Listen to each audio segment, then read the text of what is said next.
pas un traître. Je suis un patriote, fatigué de voir son sang couler pour des comptes bancaires à l'étranger. Ce que je vais vous dire aujourd'hui est le secret le plus lourd de ma carrière. Si mes supérieurs apprennent que je parle, ils me feront disparaître comme tant d'autres. On vous parle de souveraineté à la télévision, on vous parle de défense de la patrie dans les discours officiels. Mais la réalité que j'ai vécue est une insulte à chaque soldat qui tombe au front. Pendant plus de 6 mois, j'étais le chauffeur personnel d'un haut gradé à Goma. Un homme dont le nom fait trembler les colonels. Chaque mardi, à 2 heures du matin, le rituel était le même. On ne prenait pas les jeeps militaires immatriculés. On utilisait une voiture civile banalisée, aux vitres teintées noires. On quittait la résidence discrètement, sans escorte, pour ne pas attirer l'attention. Direction la frontière, vers la zone qu'on appelle la petite barrière. Ce que les Congolais doivent savoir, c'est que la frontière n'existe pas pour les chefs. À cette heure-là, les gardes congolais savaient qu'ils devaient regarder ailleurs. Mais le plus incroyable, c'est que de l'autre côté, les militaires rwandais nous attendaient. Pas avec des fusils, mais avec des salutations respectueuses. On traversait comme si on entrait dans notre propre jardin. Mon général descendait de la voiture avec une mallette en cuir noir. Il entrait dans une villa discrète, située juste après la frontière, à Gisenyi. Je restais dans la voiture, à fumer, pour calmer mes nerfs. Je voyais des officiers rwandais sortir de cette maison en riant avec lui.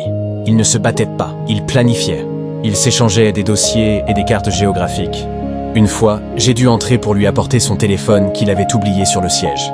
J'ai entendu une phrase qui restera gravée dans mon cerveau pour toujours. Le général rwandais disait à mon chef que la zone de Rutshuru devait rester grise. Il disait que si l'armée congolaise avançait trop vite, cela briserait leurs accords miniers. Mon général a répondu qu'il allait ordonner un repli tactique, le lendemain. Il a promis que les troupes manqueraient de munitions au moment crucial. Le lendemain, j'ai vu les rapports officiels parler d'une attaque surprise de l'ennemi. J'ai vu les corps de mes frères d'armes revenir dans des camions bâchés. Ils n'avaient aucune chance, car leur propre chef avait vendu leur position la veille. Ce n'était pas de la malchance, c'était un assassinat organisé. Chaque voyage au Rwanda me rapportait une prime de 500 $. C'est le prix de mon silence et de ma complicité. Mais chaque dollar me brûlait les mains comme du charbon ardent. Je voyais mon général acheter des concessions à Kinshasa et des appartements à Bruxelles. Pendant ce temps, mes hommes au front mangeaient du maïs grillé une fois par jour. Les chaussures de nos soldats sont trouées, mais les chaussures de ville de nos généraux coûtent le salaire annuel d'un sergent. La rivalité entre les chefs d'Agoma est une comédie. Ils font semblant de se disputer pour le commandement des opérations. Mais en réalité, ils se battent pour savoir qui aura le plus gros contrat avec les acheteurs de l'autre côté. La guerre à l'Est est une immense machine à laver l'argent sale. Ils n'ont aucun intérêt à ce que la guerre se termine. Si la paix revient, ils deviennent des officiers ordinaires, sans budget de souveraineté. Si la paix revient, les commissions occultes s'arrêtent. Alors, ils créent des incidents, ils alimentent les tensions. Ils envoient des unités d'élite dans des embuscades préparées pour éliminer les officiers trop patriotes. J'ai vu des capitaines courageux se faire tuer par des tirs venant de derrière. On disait que c'était des balles perdues, mais nous savions la vérité. Ils étaient devenus gênants, car ils commençaient à comprendre le jeu. Une nuit, nous avons transporté 3 ressortissants étrangers, qui ne parlaient pas nos langues.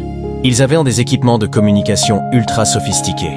Mon général les a installés dans une zone contrôlée par les rebelles.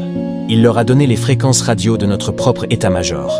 Il m'a regardé dans le rétroviseur et m'a dit que si je parlais, ma famille serait exécutée. Je suis resté silencieux pendant des mois en voyant le pays se vider de son sang. Mais je ne peux plus dormir. Le cri des veuves de mes camarades me réveille chaque nuit. Le peuple congolais doit comprendre que l'ennemi n'est pas seulement en face. L'ennemi porte parfois les mêmes galons que nous.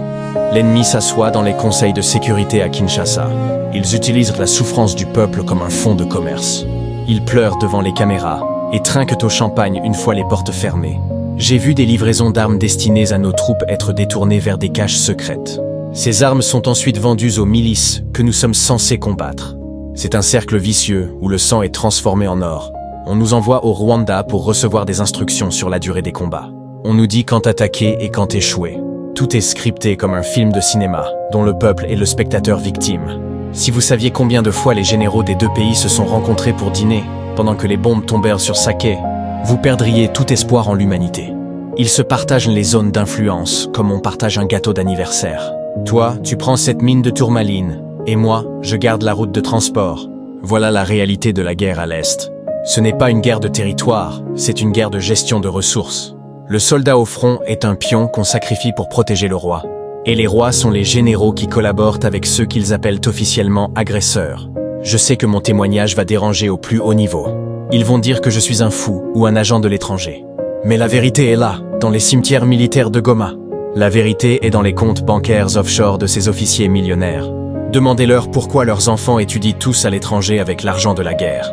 Demandez-leur pourquoi ils ne dorment jamais dans les tranchées avec leurs hommes. Je termine ce message en disant aux jeunes militaires de rester vigilants. Ne suivez pas aveuglément des ordres qui ressemblent à des suicides. Aimez la patrie plus que vos chefs, car vos chefs ont déjà vendu la patrie. Le Congo ne tombera pas à cause de la force de l'ennemi. Le Congo souffre à cause de la trahison de ses propres fils en uniforme. Chaque semaine, j'allais au Rwanda pour préparer le chaos du lendemain. Aujourd'hui, je vais vers la lumière pour dénoncer l'ombre. Que l'histoire soit témoin que j'ai tenté de briser la chaîne du silence. Le sang des innocents crie vengeance, et la vérité finira par triompher. Dieu protège les vrais soldats du Congo. Dieu protège le peuple qui souffre dans les camps de déplacés. Ceci est ma confession, et peut-être ma dernière parole officielle. Fin de transmission pour ceux qui ont des oreilles pour entendre. La vérité est amère, mais elle est la seule voie vers la liberté.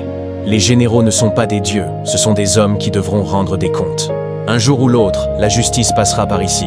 Et ce jour-là, les mallettes en cuir ne suffiront pas à acheter le pardon du peuple. La patrie ou la mort.